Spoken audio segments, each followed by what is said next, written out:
94 నుంచి 2004 వరకు 10 సంవత్సరాలు తెలుగుదేశం అధికారంలో ఉంది. 2004 నుంచి 2014 వరకు కాంగ్రెస్ పార్టీ రాజశేఖర్ రెడ్డి గారు అధికారంలో ఉన్నారు. 2004 నుంచి దాదాపుగా 2024 వరకు 10 సంవత్సరాలు చంద్రశేఖరరావు అధికారంలో ఉన్నాడు. 2024 నుంచి మేము అధికారంలోకి వచ్చిన ఈ రోజు చెప్తున్న మిత్రుల ద్వారా ఫామ్ హౌస్లో ఉన్న పెద్ద ఆయన చెప్తున్న 10 సంవత్సరాలు మేమే పరిపాలన చేస్తాం.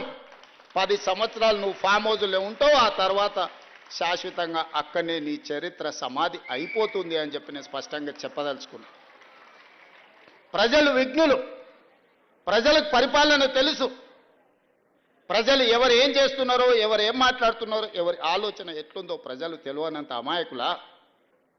కొట్లాడి తెచ్చుకున్న తెలంగాణ కోతుల గుంపు కప్పచెప్పినట్టయింది మొదటి 10 సంవత్సరాలు. తాను చెడ్డ కోతి వనమల్ల జడిచే అని నీ కుటుంబం మొత్తం కలిసి ఈ తెలంగాణ మీద పడి దోసుక తిన్న మాట వాస్తవం కాదా?